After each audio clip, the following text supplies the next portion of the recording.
For our group presentation, my partner Robin and I chose to analyze the Pont du Gard aqueducts because it caught our attention the most.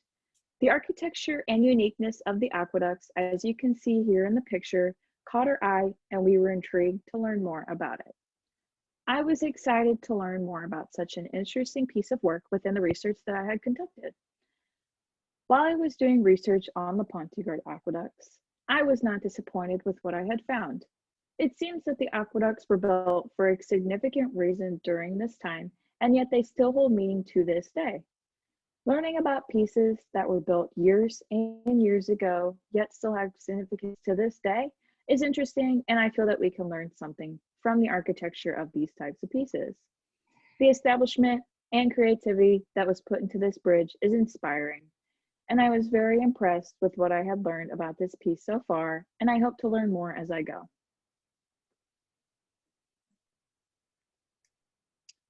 So for our cultural context, this aqueduct was built halfway through the 1st century AD. It is a 3-story bridge measuring about 360 meters long. It was constructed out of soft yellow limestone blocks, as you could see before, its orange and yellow tint. It was built to carry water across the Garden River, and its use was to supply water for the people living in need and was very important for their daily life, which is why it crosses over the Garden River close to the town of Pont du Gard in France. It was used to show the superiority of Roman urban civilization, as well as power and prosperity. And it also symbolizes the Roman ingenuity and represented the architectural culture of the Romans.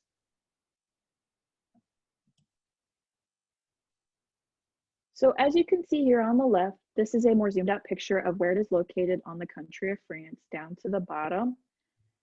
And then to the right, it's a more zoomed in picture of where it is more located near the river, the Garden River, and the city of Nîmes. So for our formal analysis, we chose 5 elements of artistic expression and decided to analyze them. So the Pont du Gard aqueducts, although an engineering marvel, are also an artistic expression of public unity through architecture. The structure is a stunning representation of balance as it relates to the strength of human progress. Its limestone blocks form tiered rows of symmetrical arches spanning from the source of water to its destination. These many arches show the artistic element of repetition as a whole and symmetry within themselves. The structure is unique in that although it functions primarily for water transportation, it can also be experienced by people on foot who travel within it as a bridge, emphasizing the element of scale, letting viewers marvel at the grand accomplishments of the Romans. For legacy, we decided to focus on 3 areas, including French identity, tourism, and literary references.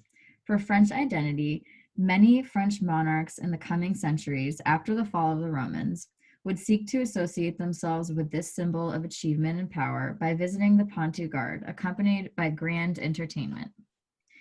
For tourism, French journeyman masons frequently stopped by the Pont du Gard and left their names on the stones. By the 1990s, massive tourism had taken advantage of the bridge via illegal tents set up for tourist shops and vehicles passing over the bridge.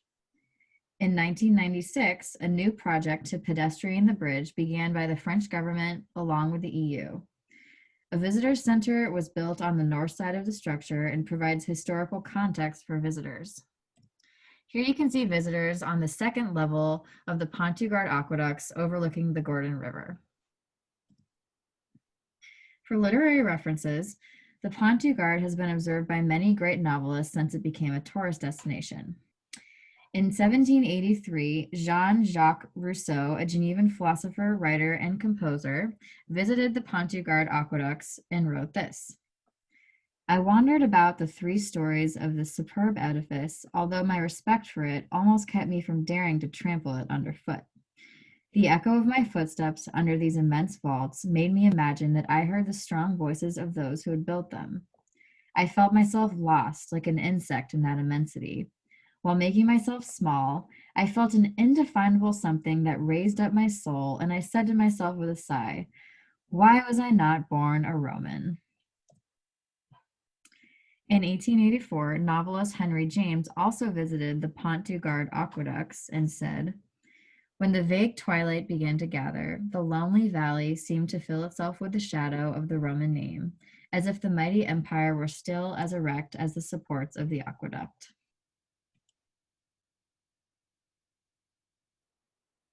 So, as we were doing our research, we found some interesting facts we wanted to share with you today. So, first off, the Pont du Gard aqueducts is the highest out of all the other Roman aqueducts built.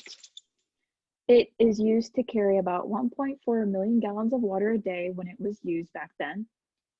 It took around 15 years to build and needed around 800 to 1,000 workers just to build it. And when the Roman Empire collapsed, it was one of the places that was the ones that were stayed intact. And it is to be known as one of the most popular places that attracts tourists to today. So every year, there are popular events to attend at this location, and this is one in particular shown in the pictures. And it is the Sound and Light Show series, also known as the Les Fères du Pont. As you can see here, they display videos, lights, and flames, especially up at the top, they show videos of animals. And then at the bottom, it's a more colorful pattern. And they also display fireworks.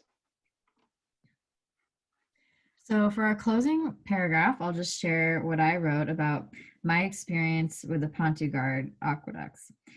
I chose the Pont du Gard because I've always been fascinated by how ancient civilizations managed to create complex infrastructure. I used to marvel over aqueducts as a child and had forgotten all about them until this class. I think it's a testament to human ingenuity that the Romans were able to build a solid water transportation system and support entire cities using this method. Simply applying gravity and basic engineering helped them provide a life force to an area and promote growth of civilization farther away from water sources. I am also inspired by the organization and cooperation of the workers who created this. Without advanced technology, the level of teamwork and planning would have to be incredible. That alone makes it very impressive to me. When people can work together well, there's no telling what may be accomplished. Much like the building of the pyramids or any other ancient structure, I'm sure the creation of the Pont du Gard was a symbol of human accomplishment and problem solving the Romans were proud of. So these are our resources, and we hope that you enjoy listening today. Thanks for listening.